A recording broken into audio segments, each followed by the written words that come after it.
Hello students, आज की इस वीडियो में हम डिस्कस करने वाले हैं पेपर कोड BSOG 171 यानी भारतीय समाज छवियां एवं वास्तविकताएं। स्टूडेंट्स, अगर आप इस पेपर कोड का असाइनमेंट, गेस्ट पेपर या नोट्स परचेज करना चाहते हैं तो आप हमारी वेबसाइट पे विजिट कर सकते हैं। लिंक आपको डिस्क्रिप्शन में दिया गया है। अदरवाइज आप हमारी वेबसाइट को सर्च भी कर सकते हैं। हमारी वेबसाइट है shop.hindustanknowledge.com। यहाँ पे आके आप अपना पेपर कोड सर्च कर सकते हैं। इसके बाद आसानी से guest paper, assignment and notes को परचेज कर सकते हैं। स्टूडेंट्स, अगर आप हमारी लेक्चर क्लास के साथ साथ गेस्ट पेपर को भी कवर कर लेते हैं तो आप 90 प्लस स्कोर कर सकते हैं, क्योंकि इस बार हम लेकर आए हैं गेस्ट पेपर में 25 मोस्ट इंपॉर्टेंट क्वेश्चन जो आपके एग्जाम के लिए गेम चेंजर साबित हो सकते हैं। इसी के साथ स्टूडेंट्स, आप सभी हमें व्हाट्सएप पे भी कांटेक्ट कर सकते हैं। हमारा व्हाट्सएप कांटेक्ट नंबर आपको वेबसाइट पे दिया गया है, साथ ही साथ डिस्क्रिप्शन में भी दिया हुआ है। आप डायरेक्ट व्हाट्सएप पे कांटेक्ट करके assignment, guest paper and PYQs को परचेज कर सकते हैं। और इसी के साथ साथ हमारा टेलीग्राम का लिंक आपको डिस्क्रिप्शन में दिया गया है, तो उसको भी आप ज्वाइन करना ना भूलें। तो चलिए स्टार्ट करते हैं आज की वीडियो को, जिसमें हम डिस्कस करने वाले हैं paper code BSOG 171 Bharatiya Samaj छवियां एवं वास्तविकताएं। तो स्टूडेंट्स, यहाँ पे हमारा जो फर्स्ट क्वेश्चन रहने वाला है वो ये है कि निर्जातीय समूह से आप क्या समझते हैं, चर्चा कीजिए। तो देखो, मानव समाज अनेक प्रकार के समूहों से मिलकर बना है। इन समूहों की अपनी अलग पहचान, संस्कृति, भाषा, परंपराएं और जीवन शैली होती हैं। ऐसे ही समूहों को समाज शास्त्र में निर्जातीय समूह कहा जाता है। निर्जातीय समूह किसी समाज के उन लोगों का समूह होता है जो समान संस्कृति, विशेषताओं, ऐतिहासिक पृष्ठभूमि, भाषा, धर्म, रीति रिवाज और आपका परंपराओं को साझा करता है। ये समूह अपनी विशिष्ट पहचान बनाए रखने का प्रयास करता है और स्वयं को अन्य समूहों से अलग मानता है। तो देखो, भारत के अंदर ना, या हम कह सकते हैं मानव समाज जो है वो अनेक समूहों से मिलकर बना है। अनेक जो आपके जो समूह होते हैं उनकी अलग अलग पहचान होती है, संस्कृति होती है, भाषाएं होती हैं, परंपराएं होती हैं।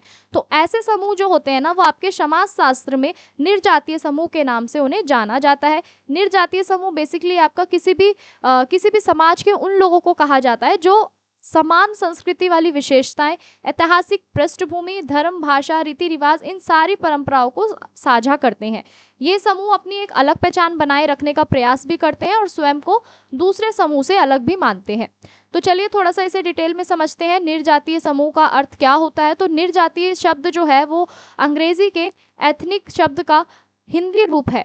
निर्जातीय समूह ऐसे लोगों का समूह होता है जिनमें कुछ सामान्य सांस्कृतिक और सामाजिक विशेषताएं पाई जाएंगी या पाई जाती है। इन विशेषताओं के आधार पर वे अपनी अलग पहचान बनाते हैं। किसी निर्जातीय समूह के सदस्य एक दूसरे के साथ आत्मीय और अपनात्वपन का जो अनुभव है ये भी करते हैं। वहीं उदाहरण से समझे तो भारत में पंजाबी, बंगाली, गुजराती, नागा, संथाल, भील आदि ये सब क्या है, आपके विभिन्न निर्जातीय समूह माने जाते हैं। इन सभी की भाषा, संस्कृति, खान पान और परंपराएं भी यहाँ पे अलग अलग होती हैं। तो देखो, निर्जातीय जो समूह है इसका अर्थ क्या है? ऐसे लोगों का समूह जो अपने कुछ सामान्य संस्कृति, कुछ सामाजिक विशेषताएं उसमें पाई जाती है। ठीक है, इन विशेषताओं के आधार पर ये अपनी अलग पहचान बनाते हैं समाज के अंदर, और इन्हीं निर्जातीय समूह के सदस्य जो होते हैं वो एक दूसरे से अपनापन साझा जो है वो अनुभव करते हैं।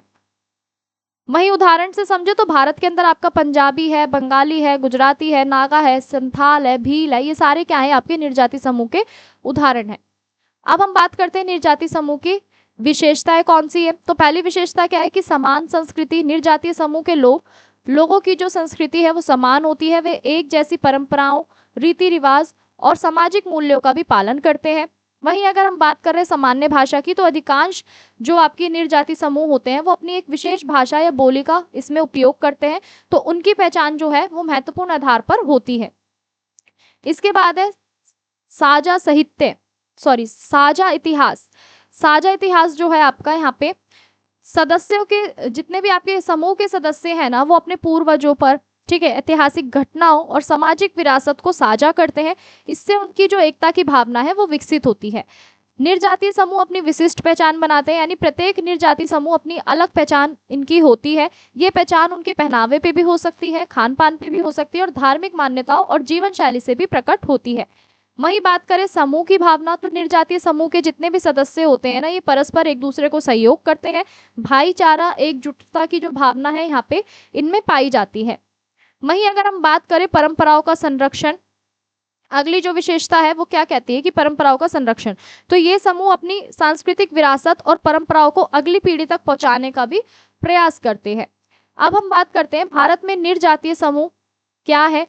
तो देखो समझते हैं भारत के अंदर निर्जातीय समूह को। तो भारत एक बहुसांस्कृतिक और बहुभाषी देश है जहां अनेक निर्जातीय समूह रहते हैं, निवास करते हैं। उत्तर भारत, दक्षिण भारत, पूर्व उत्तर भारत तथा आदिवासी क्षेत्र में विभिन्न निर्जातीय समुदाय यहाँ पे पाए जाते हैं। प्रत्येक समुदाय की अपनी भाषा, संस्कृति और सामाजिक परंपराएं होती है। भारत की यही विविधता उसे सबसे बड़ी विशेषता मानी जाती है, भारत की यही विविधता। ठीक है, तो उदाहरण से समझे तो उदाहरण के रूप में आपकी भील है, गोंड है, संथाल है, नागा है, मिजो है, टोडा है, ये जैसी आपकी जितनी भी है जनजातीय समुदाय महत्वपूर्ण निर्जातीय समूह है। इसी प्रकार आपका बंगाली, मराठी, तमिल, पंजाबी समुदाय भी अपनी विशिष्ट जो है पहचान रखते हैं। तो भारत के अंदर निर्जातीय समूह हमें देखने को मिलते हैं क्योंकि भारत क्या है, बहुभाषी देश है, बहुसांस्कृतिक देश है। यहाँ पे आपको अलग अलग निर्जातीय समूह देखने को मिलेंगे। उत्तर भारत से लेकर अगर दक्षिण भारत तक की बात करें या पूर्वोत्तर की बात करें तो यहाँ पे आपको आदिवासी क्षेत्र देखने को मिलेंगे पूर्वोत्तर भारत में। उत्तर भारत में आपको ज्यादातर यहाँ पे आपको अलग अलग संस्कृति परंपराओं के यहाँ पे जो समूह है वो देखने को मिलेंगे। अब हम बात करते हैं निर्जातीय समूह के महत्व की।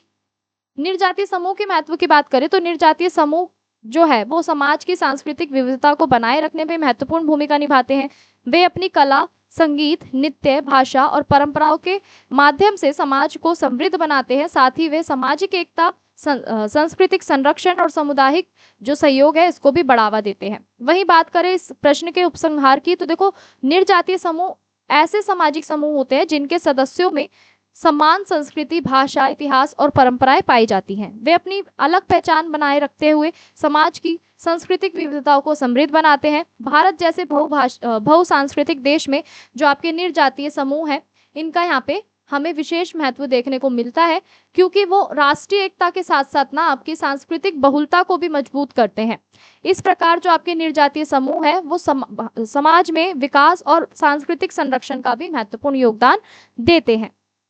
इसी के साथ स्टूडेंट्स हमारा ये प्रश्न समाप्त होता है। अगले प्रश्न की ओर बढ़ते हैं। अगला प्रश्न जो है आपका वो ये है कि भारतीय सभ्यता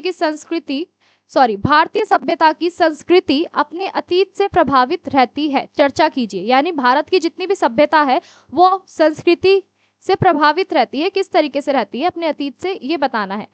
तो भारत विश्व की सबसे प्राचीन सभ्यताओं में से एक है। भारतीय संस्कृति का इतिहास हजारों वर्ष पुराना है। समय के साथ अनेक परिवर्तन हुए, अनेक शासक आए और गए, लेकिन भारतीय संस्कृति ने अपनी मूल विशेषताओं को बनाए रखा। भारतीय सभ्यता की संस्कृति आज भी अपने अतीत से गहराई से प्रभावित है। हमारे रीति रिवाज, परंपराएं, धार्मिक विश्वास, सामाजिक मूल्य तथा जीवन शैली में हमें अतीत की झलक यहाँ पे देखने को मिलती है। तो स्टूडेंट्स अगर हम भारत की बात करें, भारत सभ्यता की बात करें तो यहाँ पे आपको देखने को मिलेगा समय के अनुसार ना बहुत चेंजेस आए हैं। यानी भारतीय संस्कृति का जो इतिहास है वो आपका हजारों वर्षों पुराना है। ठीक है, समय के अनुसार यहाँ पे समय के साथ साथ आपके अनेक परिवर्तन आपको देखने को मिले, यानी अनेक शासक आए और गए, लेकिन भारतीय संस्कृति ने अपनी मूल विशेषताओं को हमेशा बनाए रखा। ठीक है, तो भारतीय सभ्यता की जो आपकी संस्कृति है वो आज भी अपने अतीत से गहराई से जुड़ी हुई है। ठीक है, गहराई से हमें देखने को मिलती है। जैसे हमारे रीति रिवाज है, परंपराएं हैं, धार्मिक विश्वास है, ठीक है, सामाजिक मूल्य हैं, ये सारे हमारे क्या है, जीवन शैली भी इवन हमारे अतीत की झलक हमें देखने को इसमें मिलती है। इसके बाद अगर हम बात करें अगले पॉइंट की, तो भारतीय संस्कृति और अतीत का संबंध क्या है। तो भारतीय संस्कृति का आधार क्या है कि प्राचीन ग्रंथ, धार्मिक मान्यताओं और सामाजिक परंपराओं में ये निहित है। जैसे आपके वेद है, उपनिषद है, रामायण है, महाभारत है और अन्य धार्मिक ग्रंथ आज भी लोगों के जीवन को प्रभावित करते हैं। इन ग्रंथों में बताए गए नैतिक मूल्यों, कर्तव्यों और आदर्शों का पालन आज भी समाज में किया जाता है। तो भारतीय संस्कृति और अतीत का संबंध हमें बहुत घनिष्ठ देखने को मिलता है। क्यों?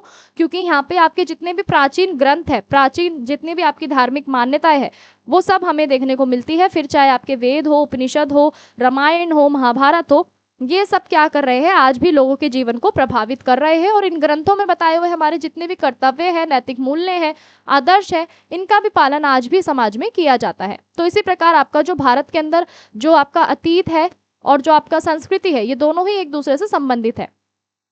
अगली जो हेडिंग है आपकी वो ये है कि धर्म और आध्यात्मिकता का प्रभाव। तो भारत में धर्म और आध्यात्मिकता का विशेष महत्व रहा है। प्राचीन काल से ही सत्य, अहिंसा, करुणा, दया और सहिष्णुता जैसे मूल्यों को यहाँ पे महत्व दिया गया है। आज भी ये मूल्य जो है वो भारतीय समाज की पहचान है। विभिन्न धर्मों के त्योहार, पूजा पद्धति और धार्मिक अनुष्ठान हमारे अतीत की विरासत को जीवित यहाँ पे रखते हैं। तो धर्म और आध्यात्मिकता भी हमें यहाँ पे देखने को मिलती है। यानी हमारे जो भारत के अंदर जो धर्म जो है वो अलग अलग हमें धर्म देखने को मिलते हैं, और सभी जो है वो प्राचीन काल से हमें क्या सिखाते आए हैं, सभी धर्म सत्य का पालन करना, अहिंसा, करुणा, ये सारे जितने भी आपके मूल्य हैं वो बताते हुए आए हैं। तो आज भी ये मूल्य जो है ना वो भारतीय समाज की जो पहचान है उसका कार्य करते हैं। जैसे हम अलग अलग त्योहार मनाते हैं, ठीक है, पूजा पद्धति अपनाते हैं, धार्मिक अनुष्ठान करते हैं, तो ये सब हमारी अतीत की ही विरासतों में से एक है। अब हम बात करते हैं सामाजिक परंपराओं की निरंतरता। यानी भारतीय समाज में परिवार जो है ना, परिवार को विशेष महत्व दिया गया है। संयुक्त परिवार की परंपरा, बड़ों का सम्मान, विवाह संस्कार, अतिथि सत्कार और सामूहिक जीवन जैसे मूल्य प्राचीन काल से ही आपके चलते आए हैं। आधुनिकता के प्रभाव के बावजूद भी ये परंपराएं आज भी भारतीय समाज में महत्वपूर्ण स्थान यहाँ पे रखती है। तो सामाजिक परंपराएं जो है आपकी, इसमें भी हमें निरंतरता देखने को मिलती है। अगला जो पॉइंट है आपका वो ये है कि कला, साहित्य और भाषा पर प्रभाव। यानी भारतीय कला, संगीत, नृत्य और साहित्य भी अतीत से प्रभावित है। भरतनाट्यम, कथक, उड़ीसी जैसे जितने भी आपके शास्त्रीय नृत्य हैं, ये हिंदुस्तानी और कर्नाटकीय संगीत की जितनी भी आपकी परंपराएं हैं वो सदियों पुरानी है। संस्कृत, हिंदी तथा अन्य भाषाएं जो हैं आपकी वो प्राचीन साहित्य की जो समृद्ध परंपराएं हैं, आज भी यहाँ पे हमें साहित्यकारों और कलाकारों को प्रेरणा यहाँ पे देती हुई नजर आती है। तो भारतीय संस्कृति के अंदर जो आपकी कला, संगीत, नृत्य जो है, ये भी साहित्य जो पूरा है वो भारतीय साहित्य जो पूरा है वो आपका अतीत से ही प्रभावित है। इसके बाद है अगला त्योहार और सांस्कृतिक विरासत। अगर त्योहार और सांस्कृतिक विरासत की बात करें तो स्टूडेंट्स यहाँ पे भारत में मनाए जाने वाले अधिकांश जो त्योहार है वो प्राचीन परंपराओं और धार्मिक मान्यताओं से जुड़े हुए हैं। दीपावली, होली, दशहरा, रक्षाबंधन, नवरात्रि और मकर संक्रांति जैसे जितने भी त्योहार है वो भारतीय इतिहास, संस्कृति को याद दिलाते हैं। इन त्योहारों के माध्यम से नई पीढ़ी और अपने सांस्कृतिक अतीत जो है उससे वो जुड़े रहते हैं। अगला है आपका विविधता में एकता की परंपरा। यानी भारत में अनेक भाषाएं, जैसे आपका धर्म, जाति, संस्कृतियां हैं, फिर भी एकता की भावना यहाँ पे बनी हुई है। ये विचार भी भारतीय इतिहास और संस्कृति की देन है। प्राचीन कला से ही भारत ने विभिन्न संस्कृतियों को अपनाया है, उन्हें अपने साथ जोड़कर आगे बढ़ाया है, और यही कारण है कि भारतीय संस्कृति जो है, भारतीय संस्कृति को यहाँ पे समन्वयवादी संस्कृति भी यहाँ पे कहा जाता है। अगला जो पॉइंट है आपका वो आगे ये है कि आधुनिकता और परंपराओं का संतुलन। यानी आज भारत विज्ञान, तकनीकी और आधुनिक विकास के क्षेत्र में बहुत तेजी से आगे बढ़ रहा है, फिर भी भारतीय समाज अपनी सांस्कृतिक जड़ों से जुड़ा हुआ है। आधुनिक जीवन शैली अपनाने के साथ साथ लोग अपनी परंपराओं, त्योहारों और सांस्कृतिक मूल्यों का सम्मान करते हैं। इससे स्पष्ट होता है कि अतीत आज भी वर्तमान को नई दिशा यहाँ पे प्रदान कर रहा है। इसी के साथ स्टूडेंट्स आगे बढ़ते हैं, इस प्रश्न के निष्कर्ष की बात करते हैं। तो निष्कर्ष क्या कहता है कि जो आपकी भारतीय सभ्यता की जो संस्कृति है, भारतीय सभ्यता की संस्कृति अपने अतीत से गहराई से प्रभावित हुई है। धर्म, परंपराएं, सामाजिक मूल्य, कला, साहित्य और त्योहार भी सभी हमारे गौरवशाली इतिहास जो है इसकी देन है। भारतीय संस्कृति की सबसे बड़ी विशेषता ये है कि वे अपने अतीत को संयोजित करते हुए समय के अनुसार स्वयं को बदलने की क्षमता रखते हैं, और यही कारण है कि भारतीय संस्कृति आज भी जीवन, समृद्धि और विश्व में सम्मानित यहाँ पे पाई जाती है। इसी के साथ ये प्रश्न आपका समाप्त होता है। अगले प्रश्न की ओर बढ़ते हैं। अगला जो प्रश्न है आपका वो ये है कि भारत में पितृसत्ता के विरुद्ध नारीवाद प्रतिरोध की चर्चा कीजिए। यानी भारत के अंदर आपकी जो पितृसत्ता जो है इसके विरुद्ध जो आपका नारीवाद है, ठीक है, इसके प्रति हमें क्या करना है, प्रतिरोध की चर्चा इसमें हमें करनी है। तो अगर हम बात करें पितृसत्ता की, तो पितृसत्ता जो है आपकी यहाँ पे एक ऐसी सामाजिक व्यवस्था है जिसमें पुरुषों को महिलाओं की तुलना में अधिक अधिकार, शक्ति, निर्णय लेने का अधिकार प्राप्त होता है। इस व्यवस्था में महिलाओं को अक्सर परिवार, समाज, राजनीति और अर्थव्यवस्था में द्वितीयक स्थान दिया जाता है। भारत में लंबे समय तक पितृसत्तात्मक सोच जो है वो यहाँ पे मौजूद रही है, जिसके कारण महिलाओं को शिक्षा, संपत्ति, रोजगार और स्वतंत्रता के अधिकारों से यहाँ पे वंचित रखा गया है। इसके विरुद्ध महिलाओं और सामाजिक सुधारकों ने समय समय पर यहाँ पे संघर्ष किया है, जिससे नारीवाद प्रतिरोध भी यहाँ पे कहा जाता है। तो देखो पितृसत्ता जो है ना, यहाँ पे भारत के अंदर एक सामाजिक व्यवस्था है जिसमें ज्यादातर पुरुषों को ही यहाँ पे अधिक अधिकार दिए गए हैं महिलाओं की तुलना में, ठीक है। महिलाओं को कम अधिकार दिए गए और पुरुषों को ज्यादा दिए गए। वहीं अगर आपकी शक्ति है, निर्णय लेने की क्षमता है, ठीक है, ये सारे के सारे अधिकार किसको दिए गए हैं? पुरुषों को दिए गए। और इस व्यवस्था में ना महिलाओं को अक्सर परिवार, समाज, राजनीतिक, अर्थव्यवस्था में दूसरा स्थान दिया गया है। तो भारत में लंबे समय तक जो आपका जो चलता आ रहा है वो है पितृसत्तात्मक सोच मौजूद रही है। इसी कारण जो महिलाओं की शिक्षा है, संपत्ति है, रोजगार है, स्वतंत्रता के अधिकार जो है, इनसे महिलाएं हमेशा से वंचित रही हैं। तो इसीलिए महिलाओं के जो अधिकार है, जितने भी आपके महिलाओं को लेकर सामाजिक सुधारक जो आए हैं समय समय पर, उन्होंने संघर्ष करा है, जिनको हम नारीवादी प्रतिरोध के नाम से जानते हैं। तो अब हम समझते हैं नारीवादी प्रतिरोध का अर्थ। तो अगर हम इसके अर्थ की बात करें स्टूडेंट्स, तो नारीवादी प्रतिरोध का अर्थ क्या है कि महिलाओं द्वारा अपने अधिकारों, समानता और सम्मान के लिए किया गया संघर्ष। इसका उद्देश्य महिलाओं के प्रति होने वाले भेदभाव, हिंसा, असमानता को समाप्त करना होता है तथा समाज में समान अवसर दिलाना होता है। तो यहाँ पे नारीवाद प्रतिरोध का अर्थ क्या हुआ कि महिलाओं को उनके अधिकारों को, समानताओं को और सम्मान के लिए संघर्ष करना। इसका बेसिकली उद्देश्य क्या है कि महिलाओं के साथ होने वाले भेदभाव को कम करना, हिंसा को कम करना, असमानता को समाप्त करना और समाज में उनको भी समान रूप से अवसर दिलाना।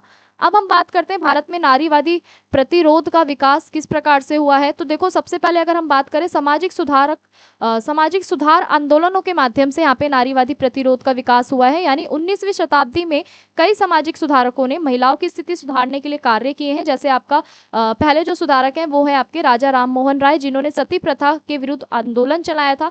इसके बाद है ईश्वर चंद विद्यासागर, इन्होंने विधवा पुनर्विवाह का समर्थन किया था।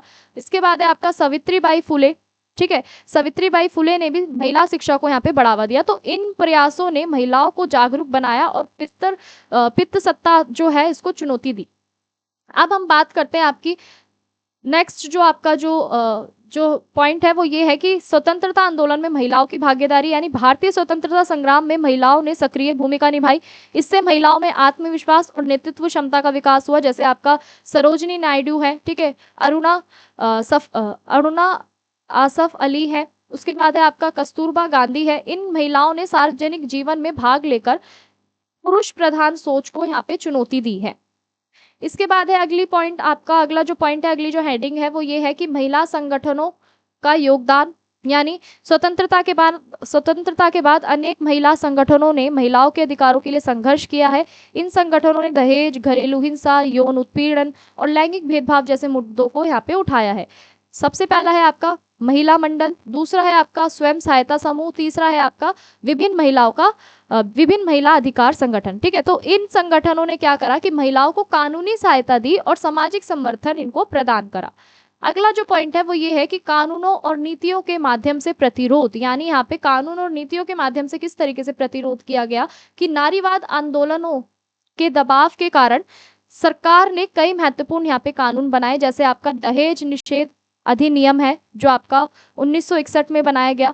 घरेलू हिंसा से महिलाओं का संरक्षण, यानी 2005 में ये अधिनियम तैयार किया गया। फिर है आपका कार्यस्थल पर यौन उत्पीड़न रोकथाम, यानी 2013 में इसको बनाया गया। उसके बाद है बाल विवाह निषेध कानून। इन कानूनों ने महिलाओं को अधिकार और सुरक्षा यहाँ पे प्रदान करी है, ठीक है। तो ये है आपके नारीवाद आंदोलन के दबाव के कारण जो आपकी सरकारों ने अलग अलग यहाँ पे महत्वपूर्ण कानून यहाँ पे महिलाओं के लिए बनाए हैं। फिर है अगला पॉइंट आपका आधुनिक नारीवादी आंदोलन। आधुनिक नारीवादी आंदोलन की बात करें तो यहाँ पे आज के समय में सोशल मीडिया और जन आंदोलन के माध्यम से पितृसत्ता का विरोध यहाँ पे किया जा रहा है। जैसे आपका मी टू आंदोलन ने यौन उत्पीड़न मामलों को उजागर किया है। महिलाओं ने समान वेतन, शिक्षा, राजनीतिक प्रतिनिधित्व की मांग की है। डिजिटल मंचों के माध्यम से महिलाओं की आवाज अधिक जो है आपकी प्रभावशाली बनी है। अब हम बात करते हैं नारीवादी प्रतिरोध की उपलब्धियां कौन कौन सी हैं यहाँ पे। अगर नारीवादी प्रतिरोध की उपलब्धियों की बात करें तो सबसे पहली उपलब्धि क्या है कि महिला शिक्षा में यहाँ पे हमें वृद्धि देखने को मिली है, वृद्धि हुई है। राजनीतिक क्षेत्रों में महिलाओं की भागीदारी बढ़ी है। महिलाओं के जो अधिकार है उनके प्रति उनमें जागरूकता आई है। कानूनी सुरक्षा मजबूत हुई है और समाज में लैंगिक समानता की जो दिशा है उसमें भी हमें सकारात्मक परिवर्तन देखने को मिलते हैं। जहां इसकी उपलब्धि हमें देखने को मिलती है नारीवाद प्रतिरोध की, वहीं इसके सामने कुछ चुनौतियां भी हैं। तो आज भी कई समस्याएं ऐसी हैं जो बनी हुई है समाज के अंदर। जैसे सबसे पहली समस्या जो है आपकी, वो आपको आधुनिक समाज में भी देखने को मिलती है, ज्यादातर दहेज प्रथा। ठीक है, दहेज प्रथा आपको देखने को मिलती है, घरेलू हिंसा है, लिंग आधारित भेदभाव है, बाल विवाह है, कार्यस्थल पर असमानता है। तो ग्रामीण क्षेत्रों में जो आपका पितृसत्तात्मक सोच है ना, अभी भी वो काफी मजबूत है। ठीक है, तो ये सारी चुनौतियां हैं नारीवादी प्रतिरोध के सामने। उसके बाद है आपका निष्कर्ष। अगर निष्कर्ष की बात करें तो स्टूडेंट निष्कर्ष क्या कहता है कि भारत में जो आपकी पितृसत्ता जो है, इसके विरुद्ध नारीवादी प्रतिरोध एक लंबी और निरंतर चलने वाली प्रक्रिया है। सामाजिक सुधार आंदोलन, महिला संगठनों और कानूनी सुधार और आधुनिक जन आंदोलनों ने महिलाओं को अधिक अधिकार दिए हैं, सम्मान दिलाने में महत्वपूर्ण भूमिका निभाई है। फिर भी पूर्ण लैंगिक समानता जो है प्राप्त करने के लिए समाज में जागरूकता, शिक्षा, संवेदनशीलता को भी यहाँ पे बढ़ावा देना आवश्यक है। नारीवादी प्रतिरोध जो है वो केवल महिलाओं का संघर्ष नहीं है, बल्कि एक न्यायपूर्ण और समान समाज के निर्माण में दिशा जो है यहाँ पे एक महत्वपूर्ण कदम ये उठाता है। इसी के साथ ये प्रश्न आपका समाप्त होता है। आगे बढ़ते हैं। अगला जो प्रश्न है यहाँ पे वो ये है कि भारतीय समाज पर उपनिवेशवाद के प्रभावों की चर्चा कीजिए। यानी भारत पे जो उपनिवेशवाद जो था, वो उसके क्या क्या प्रभाव रहे हैं भारत के ऊपर, इसको बताना है। तो देखो, उपनिवेशवाद वह व्यवस्था है जिसमें एक शक्तिशाली देश दूसरे देश पर राजनीतिक, आर्थिक और सांस्कृतिक नियंत्रण स्थापित करता है। लगभग भारत जो है वो लगभग 200 वर्ष तक ब्रिटिश शासन के अधीन रहा है। इस अवधि में भारतीय समाज, अर्थव्यवस्था, शिक्षा, संस्कृति और राजनीति में अनेक परिवर्तन हमें देखने को मिले हैं, अनेक परिवर्तन हुए हैं। उपनिवेश के बाद कुछ प्रभाव जो है वो सकारात्मक थे, लेकिन अधिकांश प्रभाव भारतीय समाज के लिए हानिकारक सिद्ध हुए हैं। तो वो कौन कौन से प्रभाव हैं उपनिवेश काल के बाद के, चलिए इसको समझते हैं। पहला जो प्रभाव है वो ये है कि सामाजिक संरचना पर प्रभाव, यानी ब्रिटिश शासन के दौरान भारतीय समाज में कई सामाजिक परिवर्तन आए हैं। अंग्रेजों ने आधुनिक शिक्षा और कानून प्रशासन व्यवस्था की शुरुआत यहाँ पे की है। इससे सामाजिक जागरूकता बढ़ी है और लोगों में समानता तथा अधिकारों के प्रति जो चेतना है वो विकसित हुई है। साथ ही साथ आपकी जो जाति व्यवस्था है, सामाजिक विभाजन का जो सरकारी अभिलेख है तथा जनगणना के माध्यम से यहाँ पे वर्गीकरण किया गया, जिससे कई बार सामाजिक भेदभाव जो है वो यहाँ पे मजबूत हुआ। तो यानी सामाजिक संरचना पर हमें ज्यादातर प्रभाव देखने को मिलता है ब्रिटिश शासन के दौरान। जो भारतीय समाज है इसमें हमें कई परिवर्तन देखने को मिलते हैं। अंग्रेजों ने जैसे हमारी जो आधुनिक शिक्षा है इसकी शुरुआत करी है, प्रशासनिक व्यवस्था की शुरुआत करी है, कानून की शुरुआत करी, तो सामाजिक जागरूकता यहाँ पे बढ़ी है और लोगों में समानता और अधिकार के प्रति भी यहाँ पे चेतना देखने को हमें मिली है। इसी के साथ यहाँ पे हमें जाति व्यवस्था और सामाजिक विभाजन जो है आपका, इसका भी अभिलेख और गणना के माध्यम से हमें यहाँ पे वर्गीकरण देखने को मिलता है। अगला जो पॉइंट है स्टूडेंट्स वो ये है कि शिक्षा का प्रभाव, यानी उपनिवेशवाद का जो प्रभाव था वो शिक्षा पे किस तरीके से पड़ा। तो देखो, अंग्रेजों ने आधुनिक शिक्षा प्रणाली की स्थापना की है। अंग्रेजी भाषा के माध्यम से विज्ञान, इतिहास, राजनीतिक और आधुनिक विचारों का यहाँ पे प्रसार किया है। इससे एक नया शिक्षित माध्यम वर्ग जो है वो यहाँ पे विकसित हुआ है, जिसके बाद में स्वतंत्रता आंदोलन में यहाँ पे महत्वपूर्ण भूमिका निभाई है। हालांकि शिक्षा का मुख्य उद्देश्य प्रशासनिक कार्यों के लिए कर्मचारियों को तैयार करना है, इसीलिए पारंपरिक जो भारतीय शिक्षा प्रणाली है उसको यहाँ पे नुकसान देखने को मिला है। तो यहाँ पे शिक्षा में भी ना हमें उपनिवेशवाद का ना प्रभाव देखने को मिलता है। जैसे आपका जितने भी आपके विषय हैं, विज्ञान है, इतिहास है, जितने भी आपके विषय है ना, इसके अंदर आपकी अंग्रेजी भाषा को उसमें शामिल किया गया, वो भी क्या है, उपनिवेशवाद का ही एक प्रभाव है। अब हम बात करते हैं अगले पॉइंट की। अगला पॉइंट जो है आपका वो ये है कि आर्थिक प्रभाव। तो उपनिवेशवाद का ना सबसे अधिक प्रभाव हमें अर्थव्यवस्था पे देखने को मिलता है, अर्थव्यवस्था पे पड़ा है। भारत के संसाधन का उपयोग ब्रिटेन के लाभ के लिए किया गया। भारतीय कुटीर उद्योग और हस्तशिल्प को भी यहाँ पे भारी क्षति पहुंची है। विदेशी वस्तुओं के आयात से स्थानीय उद्योग जो है आपके वो कमजोर हुए हैं और जिससे आपकी जो बेरोजगारी है वो भी यहाँ पे बढ़ी है। वहीं अगर हम बात करें कृषि क्षेत्र में, तो कृषि क्षेत्र में भी ना किसानों पर यहाँ पे ज्यादा से ज्यादा टैक्स लगाए गए, ठीक है, भारी कर लगाए गए, जिसके कारण जो गरीबी है और जो अकाल जैसी समस्या यहाँ पे बढ़ गई थी भारत में। तो भारत जो है वो कच्चा माल उपलब्ध कराने वाला और ब्रिटिश उत्पादकों का यहाँ पे बाजार बन गया था। तो ये था आपका आर्थिक प्रभाव। वहीं अगर हम बात करें सांस्कृतिक प्रभाव की, तो सांस्कृतिक प्रभाव क्या था कि ब्रिटिश शासन के दौरान ना पश्चिमी संस्कृति का प्रभाव हमें ज्यादा देखने को मिला, भारतीय समाज पर ज्यादा पड़ा। आधुनिक विचार जैसे आपके लोकतंत्र है, स्वतंत्रता है, समानता है, मानवाधिकार लोगों तक पहुंचाने हैं, इससे सामाजिक सुधार आंदोलनों को बल मिला। वहीं दूसरी ओर अगर हम बात करें तो कई अंग्रेज जो है ना वो भारतीय संस्कृति को हीन समझते थे, जिससे भारतीय संस्कृति मूल्यों और परंपराओं को चुनौती मिली। इसके बावजूद भी भारतीय समाज ने अपनी संस्कृति पहचान को बनाए यहाँ पे रखा। अगला पॉइंट है आपका सामाजिक सुधार और आंदोलनों का विकास। यानी औपनिवेशिक काल में जो आपके अनेक जो समाज थे ना, समाज सुधार जो थे, इन सबका आंदोलनों के माध्यम से उदय हुआ। यानी औपनिवेशिक काल में अनेक समाज सुधार आंदोलनों का उदय हुआ, यानी अनेक आपके आंदोलन चलाए गए। जैसा भी हमने ऊपर डिस्कस करा, राजा राम मोहन राय, ईश्वर चंद विद्यासागर और स्वामी दयानंद सरस्वती जैसे सुधारकों ने सती प्रथा, बाल विवाह, अस्पृश्यता, महिलाओं की अशिक्षा जैसी जितनी भी आपकी कुरीति है, इनके विरुद्ध संघर्ष करा। तो इन आंदोलनों ने भारतीय समाज को आधुनिक और प्रगतिशील बनाने में भी यहाँ पे महत्वपूर्ण योगदान दिया। अगला जो पॉइंट है वो ये है कि राष्ट्रीय चेतना का विकास। अगर हम बात करें अगले पॉइंट की, राष्ट्रीय चेतना का विकास भी हमें देखने को यहाँ पे मिला, इसके ऊपर भी प्रभाव देखने को मिला। तो ब्रिटिश शासन के विरुद्ध ना संघर्ष ने भारतीयों में राष्ट्रीय एकता और राष्ट्रवाद की भावना भी विकसित करी। विभिन्न धर्मों, भाषाओं और क्षेत्रों में लोग जो है वहाँ पे स्वतंत्र आंदोलन में एक साथ आए। इससे जो आधुनिक भारतीय राष्ट्र का निर्माण की भी जो यहाँ पे नींव है वो हमें देखने को मिली। वहीं अगर इस प्रश्न के निष्कर्ष की बात करें तो स्टूडेंट्स, इस प्रश्न का निष्कर्ष क्या कहता है कि भारतीय समाज पर उपनिवेशवाद का प्रभाव व्यापक और बहुआयामी रहा है। एक और आधुनिक शिक्षा, प्रशासन, ठीक है, संचार और सामाजिक सुधारों का विकास हुआ है। वहीं दूसरी ओर आर्थिक शोषण, गरीबी, सामाजिक विभाजन और सांस्कृतिक चुनौतियों भी यहाँ पे हमें देखने को मिली है। कुल मिलाकर उपनिवेशवाद ने भारतीय समाज को गहराई से प्रभावित किया है और आधुनिक भारत के निर्माण की जो प्रक्रिया है इसको भी यहाँ पे आकार दिया है।